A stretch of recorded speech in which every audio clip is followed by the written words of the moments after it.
Babak baru yang mengguncang logika publik. Kasus Amar Zoni kembali mencuri perhatian publik setelah muncul isu mengejutkan tentang dugaan keterlibatannya dalam peredaran barang terlarang di dalam lembaga pemasyarakatan. Sebuah hal yang secara logika terasa nyaris mustahil, karena di tempat yang seharusnya paling ketat pengawasannya, justru muncul dugaan pelanggaran berat. Media sosial langsung bergemuruh. Tagar-tagar terkait Amar kembali naik, disertai teori dan opini yang saling bertabrakan. Di tengah sorotan itu, muncul satu nama yang menjadi teka-teki baru, sosok yang disebut sebagai orang suruhan. Kehadirannya menimbulkan pertanyaan besar, apakah benar ada pihak ketiga yang memainkan skenario di balik layar? Publik pun terbelah antara yang percaya Amar hanyalah korban jebakan dan mereka yang yakin ini bukti kegagalan sistemik dalam pengawasan lapas. Pertanyaan paling mendasar kini bukan lagi apa yang terjadi, melainkan siapa yang membuat semua ini terjadi.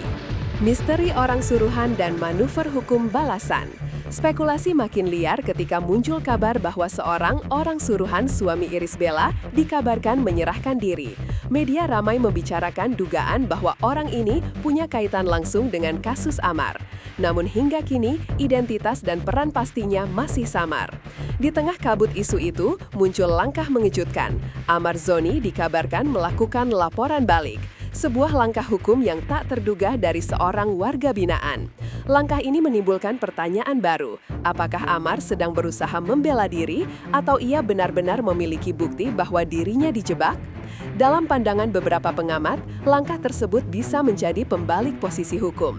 Dari yang semula terlihat sebagai tersangka, kini Amar menempatkan diri sebagai pihak yang menuntut keadilan. Tapi di dunia hukum yang kompleks dan seringkali penuh kepentingan, kebenaran tak selalu mudah ditemukan. Pertanyaan publik, bagaimana barang terlarang bisa menembus pengawasan lembaga pemasyarakatan yang dilengkapi kamera, pos jaga, dan sistem pemeriksaan berlapis? Sejumlah pengamat menilai, jika benar hal itu terjadi, maka masalahnya bukan sekadar pada individu narapidana, melainkan pada sistem yang longgar. Dugaan pun mengarah pada adanya celah korupsi, kelalaian, atau jaringan internal yang bermain di dalam. Beberapa pihak bahkan menyebutnya sebagai bentuk kegagalan besar dalam sistem pembinaan nasional. Jika barang seberbahaya itu bisa lolos, artinya ada rantai pengawasan yang putus di dalam. Di titik ini, publik mulai menuntut pertanggungjawaban bukan hanya dari narapidana, tapi juga dari pihak yang seharusnya menjaga keamanan di balik tembok tinggi itu. Seruan keras dan tudingan ke pejabat tinggi. Gelombang kemarahan publik tidak berhenti di sana. Beberapa tokoh kritis bahkan melontarkan pernyataan ekstrim yang menyebut bahwa tanggung jawab atas kelalaian ini harus ditanggung hingga ke tingkat atas. Kalau benar barang bisa lolos, jangan hanya Amar yang disalahkan, ujar salah satu sumber hukum. Semua yang terlibat, bahkan pejabat terkait, harus diperiksa. Nada tajam ini mencerminkan rasa frustrasi masyarakat terhadap sistem hukum yang dianggap hanya menjerat yang lemah, sementara mereka yang berkuasa kerap lolos dari tanggung jawab.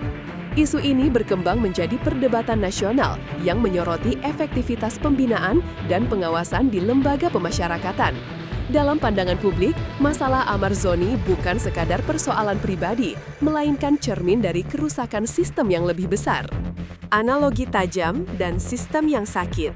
Salah satu pengamat hukum memberikan analogi menarik. Ia menyebut bahwa posisi Amar Zoni ibarat pasien di rumah sakit yang sedang menjalani pengobatan. Jika pasien itu kambuh karena dokter membiarkannya bersentuhan dengan penyakitnya kembali, maka yang bersalah bukan pasien, melainkan pihak rumah sakit. Analogi ini menjadi simbol tajam dari kondisi sistem pembinaan yang dinilai gagal melindungi warga binaannya. Amar dalam hal ini disebut bukan pelaku utama, melainkan korban dari proses rehabilitasi yang tidak berjalan semestinya. Narasi ini membuat publik kembali mempertanyakan arah kebijakan terhadap pengguna barang terlarang. Apakah benar tujuan utamanya adalah penyembuhan atau sekadar penghukuman tanpa solusi? Perspektif hukum, kecacatan proses, dan tanggung jawab negara. Dari sisi hukum, sejumlah pakar menilai kasus ini memiliki kejanggalan serius. Mereka berpendapat bahwa seseorang yang sedang menjalani pembinaan tidak bisa serta-merta dijadikan tersangka baru atas dugaan serupa. Jika memang terjadi pelanggaran di dalam lembaga itu, maka secara hukum yang seharusnya bertanggung jawab adalah pihak pembina. Logikanya sederhana, jika seseorang yang dibina bisa melakukan pelanggaran di bawah pengawasan penuh negara, maka kegagalan itu bukan milik individu, melainkan institusi yang membina. Dengan demikian, setiap proses hukum lanjutan terhadap Amar justru berpotensi menjadi bumerang bagi lembaga terkait. Disinilah muncul pertanyaan yang lebih besar. Apakah kasus ini akan diusut secara adil atau malah ditutup rapat demi menjaga citra institusi? Teori konspirasi dan dugaan penjebakan. Ketika opini publik mulai memanas, muncul teori yang lebih mengguncang. Amar disebut sebagai korban dari permainan besar. Dugaan adanya mafia hukum atau kelompok berkepentingan yang ingin menjatuhkannya semakin sering terdengar. Beberapa sumber bahkan menyinggung kemungkinan adanya pihak-pihak kuat yang ingin menutup mulut Amar dengan cara halus, termasuk dengan memindahkannya ke tempat lain. Tuduhan ini memang belum terbukti, namun aroma kejanggalan semakin kuat.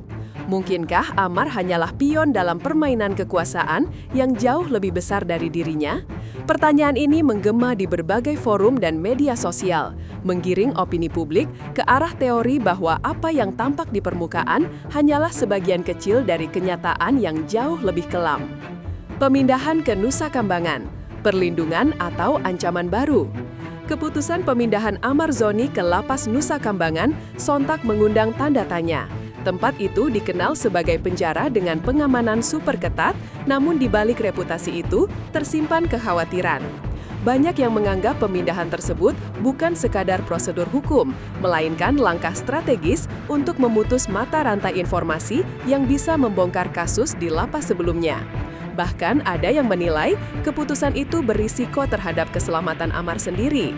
Di tengah opini yang membara, muncul kekhawatiran bahwa pemindahan ini bisa menjadi bentuk pembungkaman halus. Pertanyaan pun bergulir cepat. Apakah langkah ini untuk melindungi atau justru menghapus jejak kebenaran? Sosok penopang di tengah kekacauan. Di saat situasi semakin rumit, muncul satu sosok yang memberikan warna berbeda dalam kisah ini, Dr. Camelia. Ia dikenal sebagai pihak yang paling konsisten mendukung Amar, bukan hanya secara moral, tetapi juga medis. Menurut pengakuannya, Amar bukan penjahat, melainkan seseorang yang sedang berjuang sembuh dari ketergantungan dan tekanan mental. Ia bahkan rutin mengirimkan obat penenang serta vitamin untuk membantu kondisi Amar di balik jeruji. Sosok dokter ini menjadi simbol harapan dan kemanusiaan di tengah hiruk-pikuk politik dan hukum. Banyak warganet yang menilai hadirnya Dr. Camelia sebagai bukti bahwa masih ada sisi manusiawi dalam kisah yang begitu kelam ini. Penutup, antara harapan dan kebenaran yang tertutup. Kini, kasus Amar Zoni bukan lagi sekedar tentang pelanggaran hukum, tapi tentang bagaimana sebuah sistem memperlakukan manusia di dalamnya. Dari berbagai sisi, cerita ini mengungkap celah besar dalam pengawasan, keadilan, dan kemanusiaan. Apakah Amar benar-benar bersalah atau hanya korban dari sistem yang gagal? Pertanyaan itu masih menggantung tanpa jawaban pasti. Namun satu hal yang jelas, kasus ini telah membuka mata banyak orang bahwa keadilan tidak selalu lurus dan kebenaran seringkali terbungkus dalam kepentingan yang rumit. Publik kini hanya bisa menunggu apakah kisah ini akan berakhir dengan keadilan atau kembali tenggelam di balik dinding-dinding